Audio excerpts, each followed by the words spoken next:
আমি আমার হাজবেন্ডের সাথে আসলে ফাইট সিকোয়েন্সগুলো প্র্যাকটিস করতাম বিকজ আমি চাচ্ছিলাম যেন, যেটা আমি বারবার বলি যে শিহাব ভাইয়ের সাথে কাজ করলে আসলেই একটা চ্যালেঞ্জ থাকে, সো আমি চাচ্ছিলাম আমার 100%টা দিতে।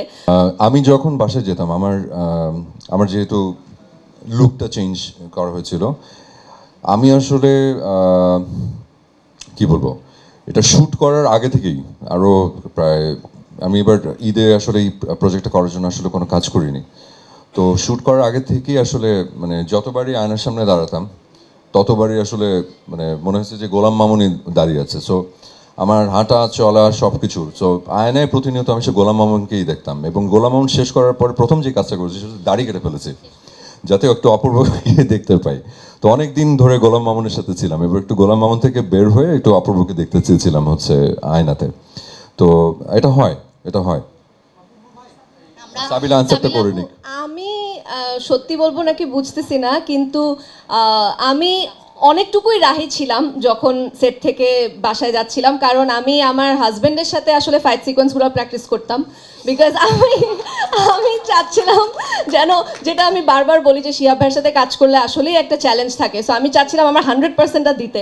সো আমি মানে আমার হাজবেন্ডের সাথে প্র্যাকটিস করছিলাম এবং সেই সাথে বাসায়ও চেষ্টা করছিলাম একটু সিরিয়াস, এবং আমি ইউজুয়ালি খুব মানে হাসি খুশি থাকি, সো এটা অফ করে কোনোভাবে একটু সিরিয়াস থাকলে কি রাহি ক্যারেক্টারটা আরো বেশি নিজের মধ্যে ধারণ করতে পারে কিনা।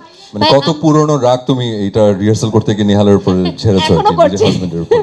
এখনো করছি। এটার কালকে হেডলাইন হয়ে যাবে, এ কি করলেন সাবিলা। মজার ঘটনা নাই, পুরা সিরিজটাই খুবই সিরিয়াস এবং আমরা শুটও করছি খুবই সিরিয়াস ভাবে।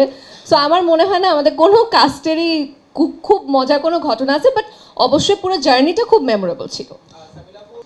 হ্যাঁ, আমাদের আসলে শুরুই হয়েছিল হচ্ছে এই ট্রেনিংটা দিয়ে, এবং আমরা বেশ লম্বা সময় ট্রেনিং করেছি, এবং ট্রেনিংয়ের কারণে আসলে আপনারা তো জাস্ট একটা গ্লিমস দেখেছেন, এখানে আরও অনেক অ্যাকশন সিকোয়েন্স আছে।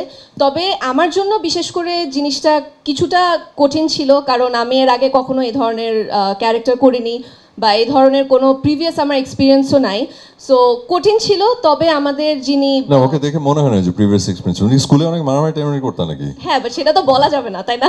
হ্যাঁ, ওটাই বোঝা গেছে, ওই এক্সপিরিয়েন্সে কাজে লাগিয়ে আসলে এখানে না, তবে আমাদেরকে বিশেষ করে আমাদের দুজনকে এবং বর্ষণ ভাইয়া আমাদের সবাইকে আসলে বিশেষভাবে সহযোগিতা বা যিনি পুরো জিনিসটা কোরিওগ্রাফ করেছেন দীপক দা, ওনাকে একটা বিশেষভাবে থ্যাংক ইউ দিতে হয়, কারণ উনি একবারও আমাদেরকে মনে করতে দেননি যে আমরা জিনিসটাতে অতটা প্রফেশনাল না কিংবা নতুন করছি।